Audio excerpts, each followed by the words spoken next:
Assalamualaikum warahmatullahi wabarakatuh. Perkenalkan, saya Yara Aulia dari kelas 11 MIPA 6. Sini saya akan berceramah yang berjudul Kemuliaan, Peran, dan Kedudukan Wanita dalam Agama Islam. Assalamualaikum warahmatullahi wabarakatuh. Alhamdulillahirabbil alamin, wassalatu wassalamu ala asrofil anbiya'i wal mursalin sayyidina wa maulana Muhammadin wa ala alihi wa sahbihi ajmain. Amma ba'du. Yang terhormat Ibu Laila Rahmawati selaku guru mata pelajaran PAI serta teman-teman yang saya cintai dan saya banggakan. Hadirin yang dirahmati Allah, segala puji dan syukur mari kita panjatkan kehadirat Allah Subhanahu wa taala. Karena karunia-Nya kita dapat berkumpul di sini dalam keadaan sehat tak kurang suatu apapun. Jangan lupa sholawat serta salam kita curahkan pada junjungan kita Nabi Muhammad SAW yang kita nantikan syafaatnya di kelak hari akhir. Pada kesempatan ini saya akan menyampaikan tentang kemuliaan, peran, sekaligus kedudukan wanita menurut agama Islam.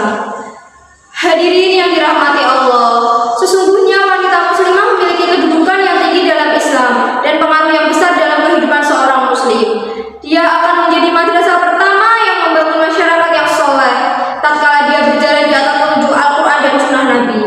Karena berpegang dengan keduanya akan menjauhkan setiap muslim dan muslimah dari kesesatan dalam segala hal. Kesesatan dan penyimpangan umat tidaklah terjadi melainkan karena jauhnya mereka dari petunjuk Allah dan dari ajaran yang dibawa oleh para nabi dan rasulnya. Rasulullah bersabda, "Aku tinggalkan pada kalian dua perkara, di mana kalian tidak akan tersesat selama berpegang dengan keduanya, yaitu kitab Allah dan sunnahku." Diriwayatkan oleh Imam Malik dalam Al-Muwatta kitab Al-Qadar 3. Sungguh telah dijelaskan di dalam Al-Quran betapa pentingnya peran wanita baik sebagai istri, ibu, saudara perempuan maupun sebagai anak. Demikian pula yang berkenaan dengan hak-hak dan kewajibannya. Adanya hal-hal tersebut juga dijelaskan dalam sunnah Rasul. Peran wanita dikatakan penting karena banyak beban-beban berat yang harus dihadapinya, bahkan beban-beban yang semestinya dipikul oleh pria. Oleh karena itu, menjadi kewajiban bagi kita untuk berterima kasih kepada ibu, berbakti kepadanya, dan santun dalam bersikap kepadanya. Kedudukan ibu terhadap anak-anaknya lebih didahulukan daripada kedudukan ayah.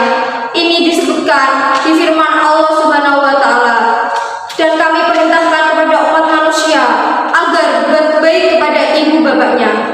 Ibu telah mengandungnya dalam keadaan lemah yang bertambah-tambah dan menyapihnya dalam 2 tahun. Bersyukurlah kepadaku dan kepada kedua orang tuamu. Hanya kepadakulah kamu akan kembali." Surat Al-Luqman ayat 14. Dalam sebuah hadis disebutkan bahwa pernah ada seorang laki-laki datang kepada Rasulullah dan berkata, "Wahai Rasulullah, siapa orang yang paling berhak bagi aku untuk berlaku baji kepadanya?" Nabi menjawab,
menerima.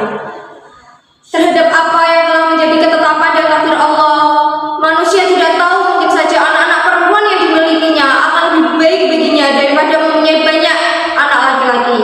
Berapa banyak anak perempuan justru menjadi berkah bagi ayahnya, baik semasa hidupnya maupun setelah matinya. Dan berapa banyak anak lelaki justru menjadi balai dan bencana bagi ayahnya semasa hidupnya dan tidak memberi manfaat sedikit pun setelah matinya. Dan inilah kedudukan wanita menurut ajaran Islam. Yang pertama, kedudukan wanita sama dengan pria dalam pandangan Allah. Surat Al-Ahzab ayat 35, Surat Muhammad ayat 19. Persamaan ini jelas dalam kesempatan beriman, beramal saleh atau beribadah, yaitu sholat, zakat, berpuasa, berhaji, dan sebagainya.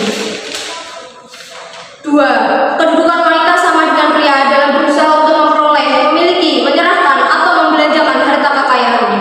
Surat An-Nisa ayat 4 dan ayat 32. Ketiga, kedudukan wanita sama dengan pria untuk menjadi ahli waris dan memperoleh warisan sesuai pembagian dan ketentuannya. Surat An-Nisa ayat 7. Keempat, kedudukan wanita sama dengan pria dalam memperoleh pendidikan dan ilmu pengetahuan. Mencari atau menuntut ilmu pengetahuan adalah kewajiban muslim pria dan wanita.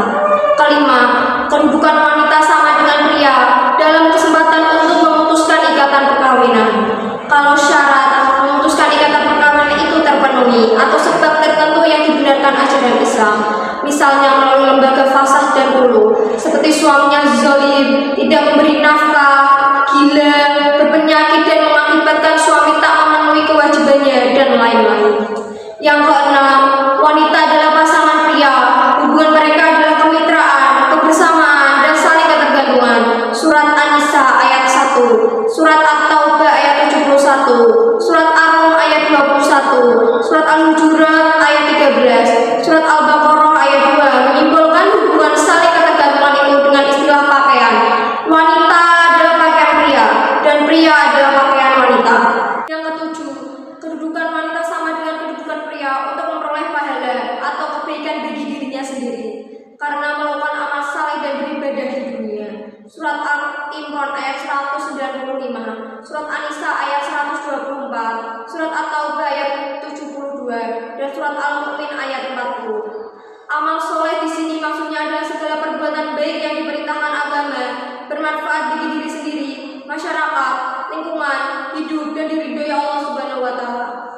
Yang kedelapan, hak dan kewajiban wanita pria dalam hal tertentu sama. Surat Al-Baqarah ayat 2228, Surat At-Taubah ayat 71. Dan dalam hal lain berbeda karena kodrat mereka yang sama dan berbeda pula. Surat Al-Baqarah ayat 228, Surat An-Nisa ayat 11 dan 43. Kodratnya yang menimbulkan peran dan tanggung jawab antara pria dan wanita, maka dalam kehidupan sehari-hari, misalnya sebagai suami istri, fungsi mereka pun berbeda. Suami menjadi penanggung jawab dan kepala keluarga, sementara istri menjadi penanggung jawab dan kepala rumah tangga. Menurut ajaran Islam, seorang wanita tidak bertanggung jawab untuk mencari nafkah agar ia dapat mencurahkan perhatian kepada urusan kehidupan rumah tangga, yaitu mendidik anak dan membesarkan mereka. Walau demikian, bukan berarti wanita tidak boleh bekerja, menuntut ilmu, dan beraktivitas lainnya. Wanita tetap memiliki peranan atau hak dan kewajiban terhadap apa yang sudah ditentukan dan menjadi kodratnya. Sebagai anak, wanita berhak mendapat perlindungan, kasih sayang, dan pengawasan dari orang tuanya. Sebagai istri, ia menjadi kepala rumah tangga, ibu, mendapat kedudukan terhormat dan mulia. Sebagai warga negara dan masyarakat, posisi wanita pun sangat menentukan. Jadi, tidak berlebihan apabila kita mengatakan bahwa sebagian besar kebaikan atau kerukunan bermasyarakat bergantung dari peran seorang wanita dalam mendidik calon pemimpin dan calon anggota masyarakat, yaitu anak kita. Sekiranya itulah yang dapat saya sampaikan. Semoga apa yang saya sampaikan bermanfaat, dan bila ada kesalahan perkataan yang tidak berkenan di hati, saya mohon maaf. Terima kasih. Wabillahi taufiq wal hidayah. Wassalamualaikum warahmatullahi wabarakatuh.